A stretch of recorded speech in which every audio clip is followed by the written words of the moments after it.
প্ৰতিদিন টাইমৰ বাতৰিৰ পাছতেই চাবুৱাত জলসম্পদ বিভাগৰ তৎপৰতা গৰাখহনীয়া প্ৰতিৰোধৰ বাবে জলসম্পদ বিভাগে কিছু ঠাইত আৰম্ভ কৰিছে জিঅ' বেগৰ কাম অৱশ্যে বৰ্তমানেও প্ৰায় ৩ কিলোমিটাৰ অঞ্চলত খহনীয়া প্ৰতিৰোধৰ বাবে গ্ৰহণ কৰা নাই কোনো ব্যৱস্থা বিষয়টোক লৈ চিন্তিত হৈ পৰিছে অঞ্চলটোৰ ৰাইজ ইপিনে আজি চাবুৱা বালিজান বগৰীতলিয়াত খহনীয়াগ্ৰস্ত অঞ্চল পৰিদৰ্শন বিধায়ক বিনোদ হাজৰিকাৰ ইতিমধ্যে কামখিনি খুব সুন্দৰভাৱে ডিপাৰ্টমেণ্টৰ ফালৰ পৰা ৱাটাৰ ৰিচোৰ্চ ডিপাৰ্টমেণ্টৰ ফালৰ পৰা খুব ধুনীয়াকৈ ডিব্ৰুগড় ডিভিজনে কামখিনি কৰি আছে কিন্তু ইয়াৰ আগত এটা পৰ্চন আছে যিটো বালিজান বজাৰৰ পৰা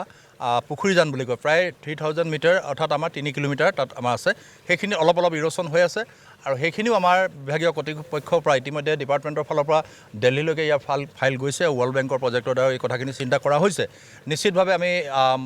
বাগানৰ যি অনাৰ আছে অনাৰৰ পৰা ইতিমধ্যে মাটিৰ ভেলুৱেজ বিচৰা হৈছে অইল দুটা ফিল্ড আছে অইল ফিল্ডৰ পৰা তেওঁলোকৰ ভেলু বিচৰা হৈছে যাতে আমি দিল্লীত সেইখিনি ছাবমিট কৰিব পাৰোঁ ইতিমধ্যে ডিপাৰ্টমেণ্টৰ ফালৰ পৰা যাৱতীয় যিখিনি ব্যৱস্থা কৰিব লাগে আৰু ইয়াত প্ৰায় 4 লাখ বেগ তেওঁলোকে মজুত ৰাখিছে ডিপাৰ্টমেণ্টৰ ফালৰ পৰা চৰকাৰৰ তৰফৰ পৰা ইতিমধ্যে আমি অনুৰোধ কৰাৰ লগে লগেই এই কামখিনি আৰম্ভ কৰিছে মই অসমৰ মাননীয় মুখ্যমন্ত্ৰী ডক্টৰ হিমন্ত বিশ্ব শৰ্মা ডাঙৰীয়াক ধন্যবাদ জনাইছোঁ আৰু লগতে ডিপাৰ্টমেণ্ট ৱাটাৰ ৰিচোৰ্চ আমাৰ ডিব্ৰুগড় ডিভিজনক ধন্যবাদ জনাইছোঁ আৰু এই পাৰ্টটো যিটো আছে বগৰীতলীয়াৰ পৰা আমাৰ বালিজান বজাৰলৈকে সেইখিনি মই আগতেও কৈছোঁ যে এইবাৰ যিকোনো প্ৰকাৰ আমি ডাম্পিং কৰি এইখিনি আমি বচাই ৰাখিব পাৰিম